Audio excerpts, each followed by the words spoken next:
Today, we're going to talk about looking at our own lives and being grateful for our own very precious lives. And this morning in my meditation, I was thinking about the word precious.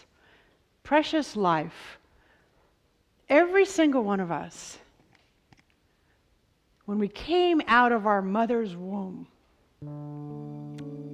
was this precious little baby. Everybody, no matter what's happened in our lives, no matter how we judge ourselves, every single one of us was this little tiny, imagine the very first breath. Your eyes weren't open yet. Maybe you were crying. You hadn't learned anything terrible yet. This precious little baby.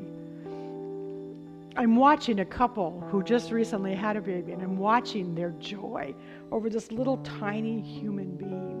This little tiny human being has got it made for life because their parents happen to be Reverend Josh Reeves and April Reeves.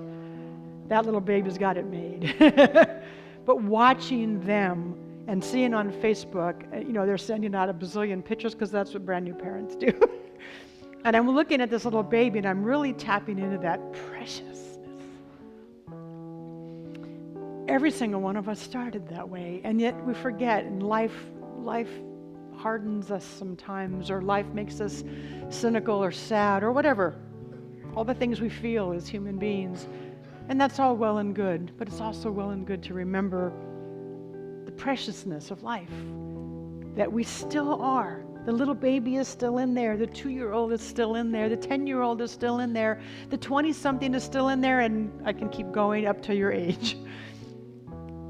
It's still in there. And remembering that preciousness is the first step to me in being grateful for my life. Grateful just to be here. In your reading, you talked about a new day, and in your song, you talked about a new day. Yours was in the soul, and yours was in the physical day. It's a new day. Just to wake up and say, this is a new day. Sometimes that in and of itself is the inspiration that can move us forward. I woke up today. Sometimes we have to find inspiration, but it's there when we're willing to look. So I found this reading I'm going to share with you that starts out, if you woke up this morning with more health than illness, you are more blessed than the million who won't survive this week.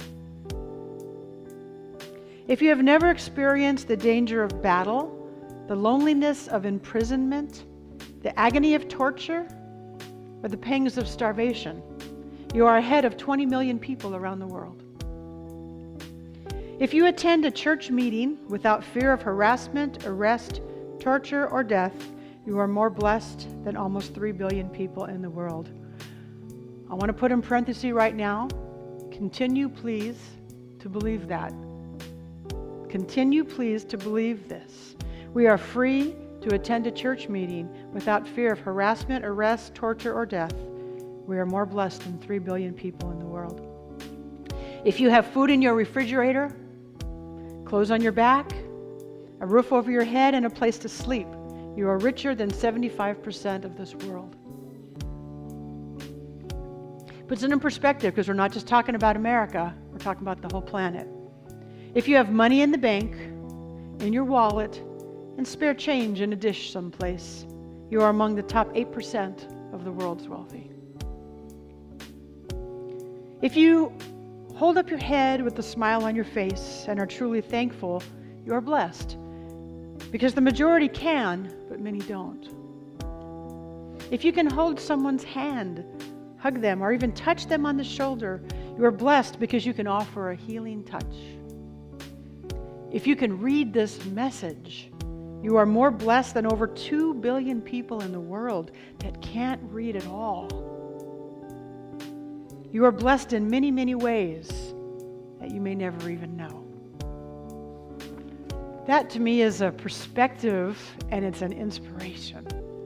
Sometimes the things I take for granted, like being able to read, to realize that there's people on this planet that can't read, who were told that they were forbid to learn.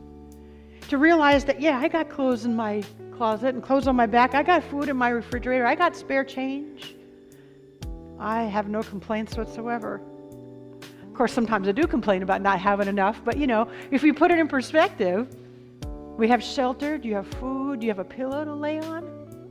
I remember hearing stories about little children. It's like, all I want is a pillow to put my head on, or a bed. We are grateful in more ways than we even know. That for me just helps put this in perspective. When we hear this kind of thing, I'm looking around and you're resonating, you're saying, you're commenting, you're nodding. We get it. We resonate with it. We feel it. And then what happens? We go about our life and sometimes we forget it. We move on and we find things to complain about. We find things around us that don't look so wonderful, and we find ourselves back in that non-gratitude place. We don't want to forget. We want to remember when we hear this kind of thing. It's a really good practice to have a little bit of this perspective. Harmony Center is an inclusive spiritual community. We transform our own lives as we love, play, and grow together. Through the recognition of the oneness of all life, we consciously activate a world that works for everyone. If you're more spiritual than religious, then Harmony Center may be the place for you. Please join us every Sunday from 10 a.m. to 11 a.m. We're located at 12907 East Bailey Street in Whittier, California. We hope to see you there.